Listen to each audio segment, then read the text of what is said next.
El cielo del norte de Ucrania se tiñó de naranja antes del amanecer. 4 cazabombarderos Su-34 rusos, cada uno valuado en más de $40 millones, dejaron de existir en cuestión de minutos. No fue un misil de largo alcance ni un sistema de defensa occidental de última generación. Fueron enjambres de drones fantasma, plataformas pequeñas y silenciosas que se materializaron desde la oscuridad y convirtieron una base aérea en un cementerio de metal retorcido. Otro capítulo de humillación tecnológica para Moscú.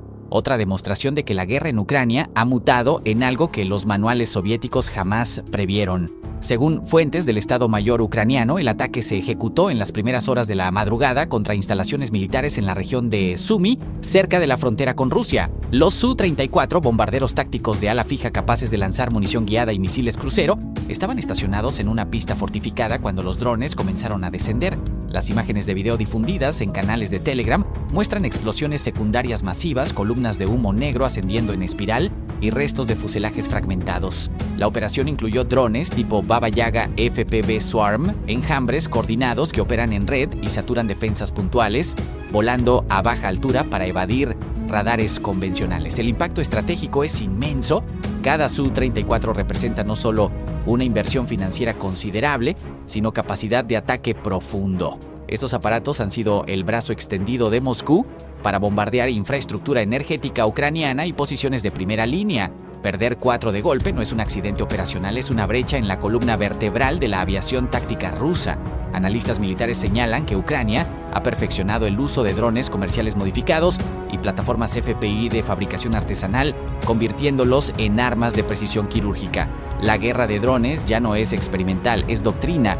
El ataque no fue aislado. Reportes preliminares indican que en las horas previas, drones de reconocimiento Bayraktar TB2 sobrevolaron la zona, identificando blancos y transmitiendo coordenadas en tiempo real. Estos sistemas turcos, aunque menos letales que sus sucesores, siguen siendo ojos en el cielo invaluables. Mientras tanto, defensas aéreas ucranianas, incluyendo baterías Iris TSLM desplegadas en sectores estratégicos, mantuvieron un perímetro protector que impidió la respuesta inmediata de cazas rusos. La sincronización fue milimétrica. Reconocimiento, saturación, destrucción, retirada, todo en menos de 20 minutos. En el terreno, las consecuencias se sienten de inmediato. Testigos en localidades cercanas a Seredina Buda, un enclave fronterizo que ha visto combates intermitentes durante meses, reportaron explosiones lejanas y el estruendo sordo de municiones cocinándose bajo el calor de los incendios. La población civil, acostumbrada al sonido de la artillería, reconoció algo distinto en esta ocasión: un silencio inicial, seguido de detonaciones controladas. Los drones no anuncian su llegada, simplemente ejecutan. Moscú ha guardado silencio oficial, aunque canales militares rusos en redes sociales admiten incidentes en sectores del norte. La narrativa oficial rusa, que durante meses ha insistido en la superioridad de su fuerza aérea, enfrenta otra grieta. Cada Su-34 perdido es un piloto que no volverá a misión, un sistema de armas que no podrá ser reemplazado con facilidad en medio de sanciones industriales. Para Ucrania, es propaganda y poder en partes iguales. Las imágenes circulan, el mensaje es claro: el espacio aéreo ya no pertenece a quien tiene más metal, sino a quien lo usa con más inteligencia. El frente tecnológico de esta guerra se expande cada semana. Lo que comenzó como una invasión convencional ha mutado en un laboratorio de guerra asimétrica, donde drones baratos derriban aviones costosos, donde enjambres coordinados superan defensas multicapa, donde la improvisación ucraniana desafía la doctrina rusa. La destrucción de 4 Su-34 no es solo una victoria táctica, es un recordatorio de que en esta guerra la sombra puede ser más letal que el trueno. El estruendo reverberó a través de la península mucho antes de que el humo se elevara sobre la vía férrea. Un convoy logístico ruso cargado con municiones y pertrechos destinados a reforzar las líneas del frente meridional quedó partido en dos tras el impacto directo de un misil antibuque Neptuno ucraniano reconvertido para ataque terrestre. La operación, ejecutada en las cercanías del puente de Crimea, esa arteria vital que conecta Rusia continental con el territorio anexado, representa uno de los golpes más audaces contra la cadena de suministro del Kremlin en semanas. Fuentes del comando ucraniano confirmaron que el tren transportaba equipamiento crítico, proyectiles de artillería, sistemas antiaéreos portátiles y combustible para vehículos blindados. La inteligencia militar había rastreado su movimiento desde Rostov del Don, aprovechando una red de informantes locales y drones de reconocimiento que sobrevolaron la ruta durante la madrugada. Cuando el convoy redujo velocidad en un tramo cercano a Nadia, pequeña localidad que sirve de nodo ferroviario auxiliar en la logística rusa, los operadores ucranianos activaron la secuencia de lanzamiento. El Neptuno, diseñado originalmente para hundir buques enemigos en el Mar Negro, demostró una vez más su versatilidad letal al convertir vagones blindados en chatarra retorcida. El ataque no ocurrió en aislamiento. Horas antes, baterías HIMARS habían saturado sistemas de defensa aérea rusos desplegados al norte del puente, disparando cohetes GM-LRS de precisión contra radares y plataformas Pantsir. Esta supresión coordinada abrió el corredor necesario para que el Neptuno completara su trayectoria sin interceptación. Analistas militares destacan la sincronización. Mientras los ATACMS mantenían bajo presión las posiciones enemigas en el Oblast de Zaporizhzhia, desviando atención y recursos, la operación en Crimea se desenvolvía con frialdad quirúrgica. Testigos reportaron una bola de fuego visible desde varios kilómetros, seguida por explosiones secundarias que sugieren detonación de municiones almacenadas en los vagones. La respuesta del Kremlin fue inmediata pero errática. Cazas Su-30 despegaron de la base aérea de Saki, sobrevolando la zona en patrullas reactivas que no lograron identificar el origen exacto del disparo. En redes sociales rusas, blogueros militares afines al gobierno minimizaron el incidente, atribuyéndolo a sabotaje interno o fallo mecánico, narrativa que choca con evidencia fotográfica satelital que muestra el cráter de impacto característico de un misil de crucero. Para Ucrania, el golpe trasciende lo táctico, es un recordatorio de que Crimea, pese a años de fortificación rusa, permanece vulnerable. Cada tren destruido, cada depósito incendiado, erosiona la capacidad de Moscú para sostener ofensivas prolongadas en el sur. Los efectos se irradian más allá del metal fundido y las vías destrozadas. Poblaciones civiles en la península, atrapadas entre lealtades divididas y el fragor de una guerra que no eligieron, sienten el suelo temblar bajo sus pies cada vez que el cielo ruge. Soldados rusos acantonados en la región reciben con creciente inquietud noticias de ataques cada vez más profundos, mientras comandantes en Moscú recalculan rutas logísticas y refuerzan escoltas. La guerra, que el Kremlin vendió como operación especial, se revela día a día como un conflicto de desgaste donde cada kilómetro de vía férrea intacta vale su peso en oro.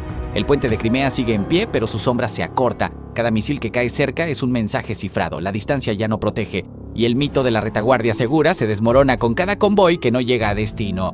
Las calles de Moscú amanecieron convertidas en escenario de un desafío sin precedentes. Cientos de ciudadanos rusos salieron a plazas y avenidas del centro para rechazar abiertamente nuevas órdenes de movilización militar, en lo que representa la fractura más visible del contrato social entre el Kremlin y su población desde el inicio de la ofensiva en Ucrania. Los gritos de "no a la guerra" resonaron cerca del metro Pushkinskaya, mientras agentes antidisturbios formaban cordones para contener una protesta que, según observadores locales, reunió a más de 1,000 personas antes del mediodía. El detonante fue la filtración de un decreto interno que ampliaría el llamado a filas para hombres de hasta 45 años, incluyendo trabajadores de sectores considerados estratégicos. La noticia se propagó por canales de mensajería encriptada durante la madrugada, desatando una oleada de indignación que desbordó los controles habituales de censura. Familias enteras se congregaron frente a oficinas de reclutamiento en distintos barrios, exigiendo transparencia y el fin de una campaña que ya ha cobrado decenas de miles de bajas en el frente. Para muchos analistas, este estallido refleja el agotamiento de una narrativa oficial que prometía victorias rápidas y costos mínimos. En paralelo, el descontento interno encuentra eco en el campo de batalla. Unidades rusas desplegadas en el sur de Ucrania reportan deserciones crecientes y casos de insubordinación, según fuentes de inteligencia ucranianas. En la región de Zaporilla, cerca de Enerhodar, tropas de Moscú habrían abandonado posiciones fortificadas tras recibir órdenes de avanzar sin apoyo logístico adecuado. El colapso de la moral se traduce en oportunidades tácticas para Kiev. Columnas blindadas ucranianas, equipadas con vehículos occidentales como el Marder 1A3, han intensificado operaciones de reconocimiento en sectores antes impenetrables, aprovechando la desorganización enemiga. La crisis en la capital rusa no se limita a manifestaciones callejeras. Redes sociales rusas muestran videos de madres bloqueando autobuses militares, de jóvenes quemando citaciones en plena vía pública, de comerciantes cerrando negocios en señal de protesta. Las detenciones superan las 500, pero cada arresto alimenta la ira colectiva. El Kremlin, acostumbrado a controlar la narrativa mediante propaganda y represión selectiva, enfrenta ahora un enemigo difuso y descentralizado, su propio pueblo hastiado. Desde Kiev, autoridades ucranianas observan con cautela, pero también con esperanza. El presidente Zelensky declaró que la verdad siempre encuentra grietas en los muros de la mentira, en referencia directa a las protestas moscovitas. Para Ucrania, cada manifestante ruso que se niega a combatir representa una baja menos en el frente, un misil menos disparado contra ciudades civiles, un tanque menos avanzando hacia posiciones defensivas. La guerra, además de librarse en trincheras y cielos, se juega ahora en las conciencias de quienes deben sostenerla desde el interior del agresor. Mientras tanto, en Enerhodar y otras localidades ocupadas, la resistencia ucraniana interpreta estos eventos como señal de debilitamiento estructural del ocupante. Grupos partisanos intensifican sabotajes contra líneas de suministro rusas, confiando en que la desmoralización enemiga facilite operaciones de liberación futuras. La combinación de presión militar externa y fractura social interna dibuja un panorama inédito para Moscú. La noche cayó sobre la capital rusa con sirenas de patrullas y el eco de consignas que hace meses nadie se atrevía a pronunciar. La pregunta ya no es si Putin puede ganar su guerra, sino si puede mantener unida a la nación que dice defender. El anuncio llegó como un trueno diplomático que paralizó las líneas del frente. Washington ha puesto fin a la guerra que Moscú ya no puede sostener. Según fuentes del Departamento de Estado citadas por medios occidentales, Estados Unidos habría presentado un ultimátum que obliga a Rusia a aceptar un alto, el fuego inmediato bajo términos dictados por la OTAN, mientras Kiev observa con una mezcla de alivio y recelo el rediseño de sus propias fronteras sin haber sido consultada plenamente. La noticia se filtró primero en cables confidenciales, luego en declaraciones cruzadas entre Bruselas y Kiev, y finalmente en el silencio ensordecedor del Kremlin, que durante horas no emitió respuesta oficial. Para los comandantes ucranianos desplegados desde Bakhmut hasta la costa de Azov, la orden de cesar el fuego no significa descanso, sino incertidumbre. ¿Qué territorio queda bajo bandera azul y amarilla y cuál será cedido en las mesas de negociación? La presión sobre Moscú habría alcanzado su punto de quiebre tras meses de desgaste militar y sanciones que estrangularon la economía rusa. Analistas en Washington señalan que el Kremlin, incapaz de sostener una ofensiva prolongada y enfrentando motines internos en regiones periféricas, habría aceptado condiciones que hace un año hubieran sido impensables. La OTAN, actuando como árbitro armado, habría impuesto una nueva cartografía provisional, líneas de separación que atraviesan ciudades en ruinas, campos minados y pueblos fantasma. En Manhush, pequeña localidad costera al sur de Mariupol, pobladores reportan movimientos de tropas rusas que comienzan a replegarse hacia el este, dejando atrás posiciones fortificadas y depósitos de munición abandonados. La retirada, según testigos, no es ordenada. Es una evacuación que huele a derrota contenida. Sobre el terreno, las unidades ucranianas recibieron la directiva de mantener posiciones sin avanzar, una orden que genera frustración entre combatientes que llevaban semanas preparando ofensivas locales. En sectores como el eje Bakhmut-Soledar, baterías de artillería 2 Suseterets Akatsiya, 152 Minets, que hasta ayer martillaban líneas rusas, ahora permanecen en silencio, sus cañones apuntando hacia objetivos que ya no pueden ser alcanzados. Los operadores de drones Bayraktar y sistemas de reconocimiento occidentales mantienen vigilancia constante, documentando cada movimiento enemigo para asegurar el cumplimiento del cese. En paralelo, columnas de blindados rusos comienzan a retroceder desde posiciones avanzadas en Donetsk y Lugansk, aunque Moscú insiste públicamente en que se trata de reajustes tácticos y no de una capitulación. La reacción del Kremlin, cuando finalmente llegó, fue tibia y ambigua. Un comunicado del Ministerio de Defensa ruso habló de pausa operacional coordinada, sin mencionar términos como rendición o derrota. Sin embargo, fuentes de inteligencia occidental indican que altos mandos militares rusos habrían presionado al presidente Putin para aceptar el acuerdo, advirtiendo que continuar significaría el colapso total de brigadas completas. En las calles de Moscú, la censura impide manifestaciones, pero redes sociales rusas explotan en debates furiosos entre quienes consideran la medida una traición y quienes la ven como la única salida a un desastre anunciado. Para Ucrania, la victoria tiene sabor amargo. Kiev no celebra, calcula pérdidas. Las nuevas fronteras, propuestas por la OTAN, implicarían la cesión formal de territorios del este que ya estaban bajo control ruso de facto, pero también la desmilitarización de zonas grises donde aún se disputa cada metro. Presidente Zelensky, en un mensaje grabado, habló de paz imperfecta y advirtió que ningún acuerdo será aceptado sin garantías de seguridad concretas. Mientras tanto, las familias desplazadas esperan noticias sobre si podrán regresar a hogares que tal vez ya no existan o que ahora estarán del otro lado de una línea trazada en mapas ajenos. La guerra que Putin inició para redefinir Europa terminó redefiniéndolo a él, de zar, temido a negociador forzado. Pero las armas que callan no borran las cicatrices y las fronteras dibujadas bajo presión rara vez traen paz duradera. La madrugada convirtió el cielo nocturno en una telaraña letal. Sobre territorio ruso, decenas de drones ucranianos convergieron en oleadas sincronizadas, desplegando lo que analistas militares denominan ya como el ataque aéreo no tripulado más devastador desde el inicio de la invasión. La Fuerza Aérea Rusa despertó a una pesadilla tecnológica. Sus bases, sus radares y sus aeronaves estacionadas quedaron expuestos ante un enjambre implacable que no dejó margen para la reacción. El epicentro de la operación se concentró en instalaciones estratégicas al sur de la región de Kursk y en cercanías de la localidad de Kosatske, donde los sistemas antiaéreos rusos, en teoría diseñados para interceptar amenazas modernas, fallaron de forma espectacular. Según fuentes de inteligencia occidentales, la ofensiva incluyó al menos 3 capas de ataque. Drones FPV de bajo costo saturaron las defensas, mientras que unidades Bayraktar TB2 ejecutaban reconocimiento en tiempo real y designación de blancos. Pero la verdadera sorpresa llegó con el despliegue de enjambres Baba Yaga FPV, configurados para operar en coordinación autónoma, capaces de identificar y atacar objetivos múltiples sin necesidad de control humano constante. Los primeros impactos se registraron poco después de las 3 de la mañana. Hangares que albergaban cazas Su-30 y helicópteros Mi-24 fueron alcanzados con precisión milimétrica. Las explosiones secundarias iluminaron el horizonte mientras columnas de humo negro brotaban de depósitos de combustible y municiones. Los pilotos que intentaron despegar encontraron pistas sembradas de cráteres. Los equipos de tierra, paralizados por la velocidad del asalto, apenas lograron activar las alarmas cuando los primeros drones ya habían cumplido su misión.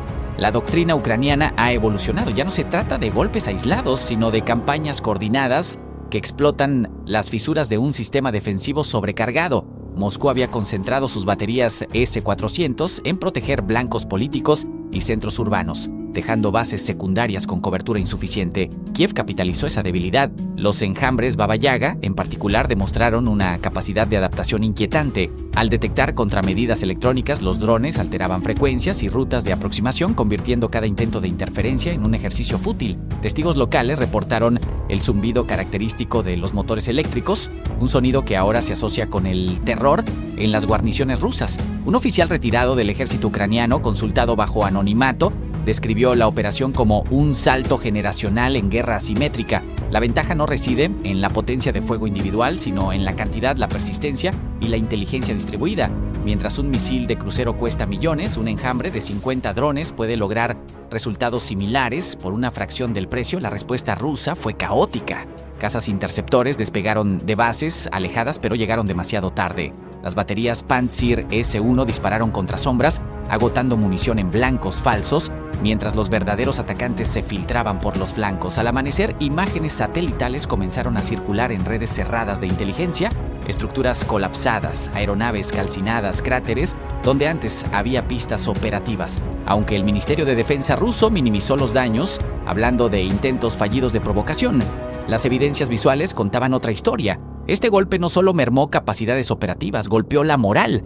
Los pilotos rusos saben ahora que incluso en tierra firme, detrás de líneas supuestamente seguras, no hay refugio garantizado.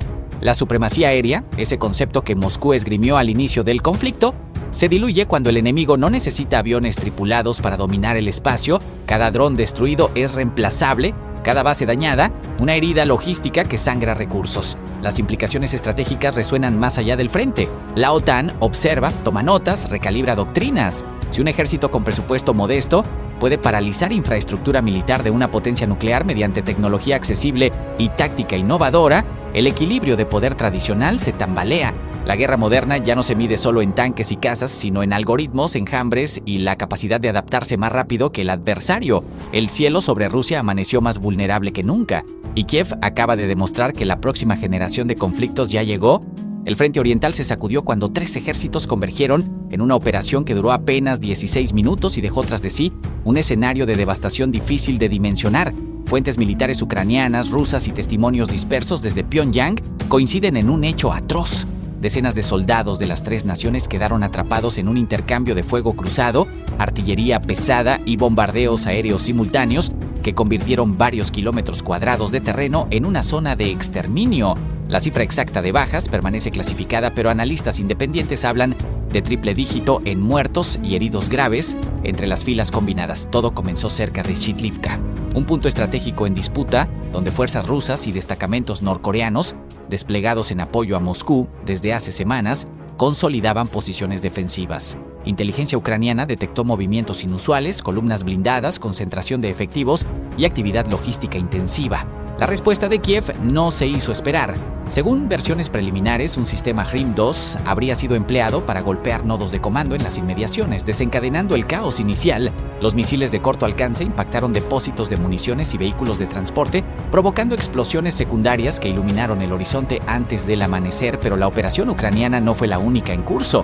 Moscú, anticipando un asalto ucraniano mayor, lanzó salvas de artillería autopropulsada y ataques con drones Lancet sobre avanzadas ucranianas cercanas. En el mismo lapso, tropas norcoreanas, mal coordinadas con las rusas por barreras idiomáticas y doctrinales, abrieron fuego contra siluetas que creyeron enemigas en medio de la confusión y el humo denso. El resultado fue fratricida. Soldados rusos y norcoreanos intercambiaron disparos durante minutos críticos, mientras las fuerzas ucranianas aprovechaban el desorden para reposicionar baterías de morteros y lanzagranadas automáticos. Testigos cercanos describieron un estruendo continuo, explosiones encadenadas y gritos en 3 idiomas mezclándose con el silbido de los proyectiles. La cobertura aérea rusa llegó tarde.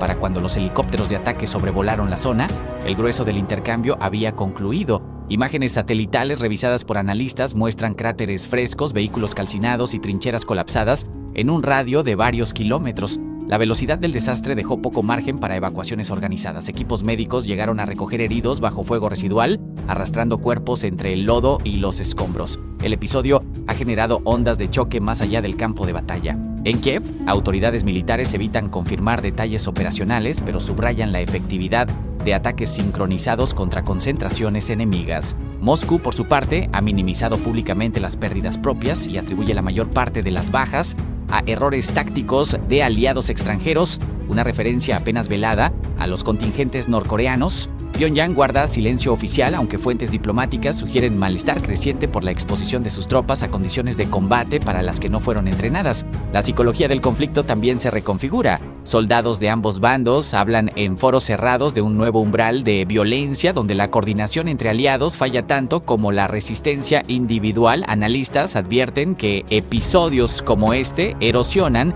la cohesión de coaliciones improvisadas y exponen fracturas estructurales en cadenas de mando multinacionales. La guerra, siempre brutal, adquiere matices más oscuros cuando quienes deberían cubrirse las espaldas terminan disparándose entre sí.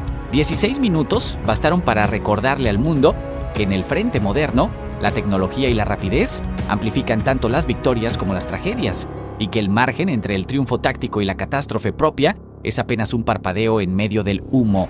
La península de Crimea volvió a manos ucranianas tras una ofensiva relámpago que movilizó 180,000 efectivos y forzó el repliegue de las fuerzas rusas en menos de 72 horas. Según fuentes del Estado Mayor ucraniano, la operación combinó asaltos anfibios, ataques blindados terrestres y una campaña de supresión electrónica que colapsó las comunicaciones de Moscú en el istmo de Perekop.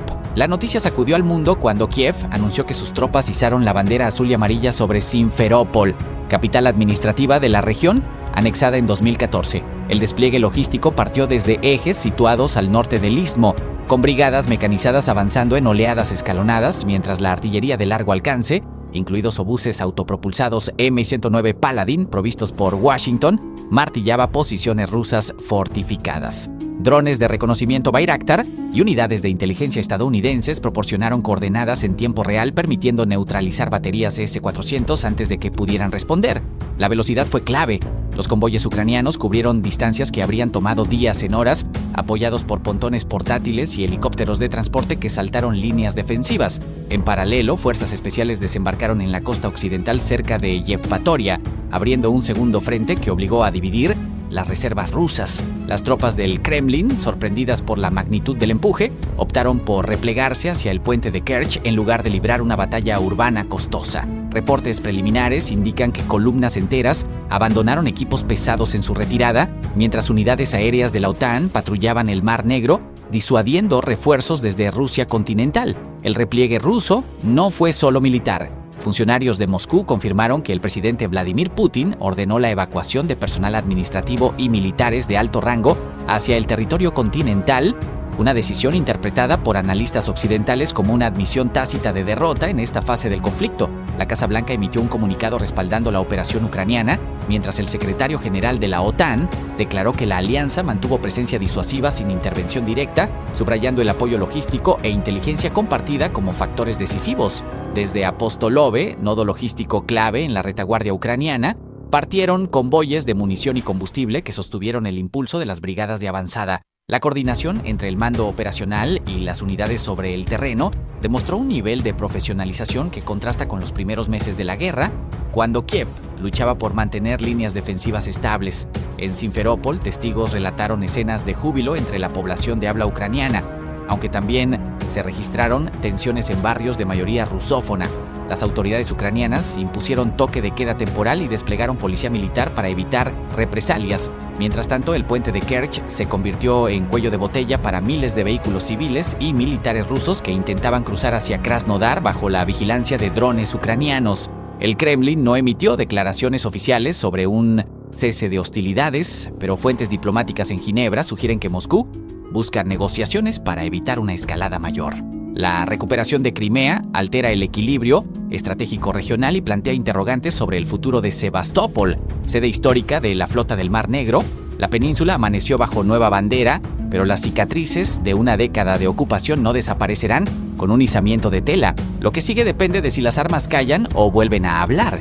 El resplandor anaranjado cortó la oscuridad en la carretera M4 a escasos kilómetros de Rostov-on-Don. Lo que debía ser un tránsito discreto se convirtió en una emboscada coordinada que dejó al descubierto una operación que ninguna de las partes esperaba reconocer públicamente. Un convoy de vehículos logísticos chinos, según fuentes de inteligencia ucranianas, fue interceptado y destruido mientras cruzaba territorio ruso con destino a posiciones avanzadas del frente. La operación, ejecutada en cuestión de minutos, marca un punto de inflexión inquietante. El conflicto ya no solo involucra arsenales y territorios, sino también las líneas de suministro de terceros actores que operan en las sombras. El convoy habría estado compuesto por al menos 8 camiones de carga pesada y 4 vehículos de escolta transportando equipo de comunicaciones avanzadas y componentes electrónicos de doble uso, material que podría emplearse tanto en sistemas civiles como militares. La inteligencia ucraniana, apoyada por satélites de socios occidentales, rastreó el movimiento desde su ingreso por la frontera nororiental rusa. Operadores de drones, Bayraktar TB2 y unidades de reconocimiento de largo alcance siguieron la columna durante horas, transmitiendo coordenadas en tiempo real a centros de comando remotos. La ventana de oportunidad se abrió cuando el convoy redujo la marcha en un tramo estrecho, flanqueado por colinas bajas y sin cobertura aérea inmediata. El ataque fue quirúrgico. 2 drones armados lanzaron municiones guiadas de precisión contra la cabeza y la cola del convoy, bloqueando cualquier posibilidad de fuga. Segundos después, artillería de largo alcance ajustó el fuego sobre los vehículos centrales, provocando explosiones secundarias que iluminaron el horizonte. Testigos locales, citados en redes sociales bajo anonimato, describieron una secuencia de detonaciones seguidas de columnas de humo negro que se elevaron durante horas. Las llamas consumieron no solo los camiones, sino también cualquier evidencia documental o electrónica que pudiera confirmar la procedencia exacta de la carga. La presencia de equipo chino en suelo ruso no es nueva, pero su destrucción por fuerzas ucranianas en territorio enemigo sí representa una escalada táctica sin precedentes. Analistas militares sugieren que Kiev habría empleado sistemas de inteligencia compartida con la OTAN para identificar el convoy, mientras que la ejecución del golpe recayó en unidades especiales con capacidad de ataque transfronterizo. Aunque no se ha confirmado el uso directo de sistemas antiaéreos NASAMS en esta operación, su despliegue reciente en regiones fronterizas ha permitido a Ucrania establecer burbujas de protección aérea que facilitan incursiones profundas sin temor a represalias inmediatas desde el aire. Moscú guardó silencio durante las primeras horas. Ningún comunicado oficial reconoció el incidente, aunque canales militares rusos en Telegram publicaron imágenes de restos calcinados sin identificar su origen. Beijing, por su parte, evitó cualquier mención directa, limitándose a reiterar su postura de neutralidad constructiva en el conflicto. Sin embargo, fuentes diplomáticas occidentales interpretaron el ataque como una advertencia calculada. Cualquier apoyo material a Rusia, incluso si se presenta como cooperación técnica o comercial, puede convertirse en objetivo legítimo. El impacto psicológico es tan relevante como el material.